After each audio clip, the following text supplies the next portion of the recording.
एक बड़े शांत रेगिस्तान में जहां हवा धीरे से बह रही थी और जमीन सूखी और फटी हुई थी, एक छोटा सा बीज मिट्टी के नीचे दबा हुआ था। उसे किसी ने नहीं देखा था और कुछ लोगों को लगता था कि वह कभी जागेगा ही नहीं, लेकिन उसका एक खास सपना था, एक फूल बनना। एक सुबह रेगिस्तान के एक बूढ़े पेड़, जिसका नाम एबनोस था, ने उस छोटे से बीज को मिट्टी के नीचे हिलते हुए देखा। एबनोस वहां सालों से अकेला बचा हुआ पेड़ था और अपनी समझदार आवाज में बोला, अरे छोटे बीज, ये एक मुश्किल जगह है। यहाँ पानी नहीं है, धूप तेज है और हवा हमेशा चलती रहती है। तुम यहाँ क्यों उगना चाहते हो?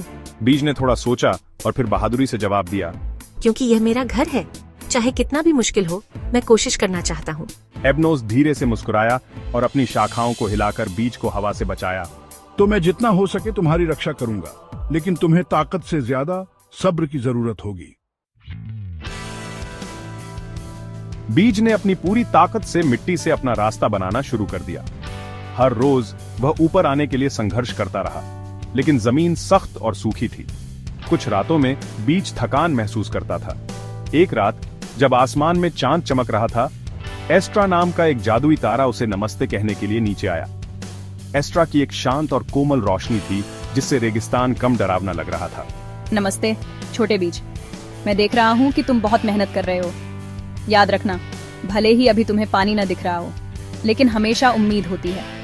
उम्मीद छिपी हुई बारिश की तरह होती है, जो तुम्हें ताकत देती है। बीज ने एस्ट्रा की बात सुनी और उसे आराम मिला। उसने सोचा, अगर मुझे उम्मीद है तो मैं कोशिश कर सकता हूं।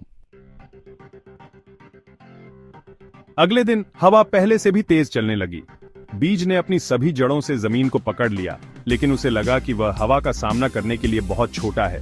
फिर पायरा आया, एक ऊर्जा की चिंगारी जो पत्थरों के बीच उछल रही थी। हिम्मत रखो छोटे बीज, तुम जितना सोचते हो उससे ज्यादा ताकतवर हो। इस मिट्टी को चीर दो, दुनिया को दिखाओ कि तुम क्या कर सकते हो। यह सुनकर बीज मुस्कुराया। पायरा ने उसे आगे बढ़ने के लिए जरूरी ऊर्जा दी और उस शाम एक छोटा सा हरा तना जमीन से बाहर निकल आया। तुमने कर दिखाया छोटे बीज। अब एक नया रोमांच शुरू होता है। बीज, जो अब एक छोटा सा पौधा बन गया था, ने पहली बार सूरज की गर्मी महसूस की। हालांकि हवा चलती रही और जमीन सूखी रही, फिर भी वह हार नहीं माना। वह धीरे धीरे लेकिन लगातार बढ़ता रहा, अपने नए दोस्तों की मदद से। एक दिन बारिश होने लगी। बस थोड़ा सा पानी था, लेकिन फूल के लिए यह आसमान से तोहफे की तरह था। उसकी पत्तियां जिंदगी से भर गईं और उसकी पंखुड़ियां खिलने लगीं। और जब वह आखिरकार खिल गया, तो रेगिस्तान में हर कोई उसे देखकर हैरान रह गया।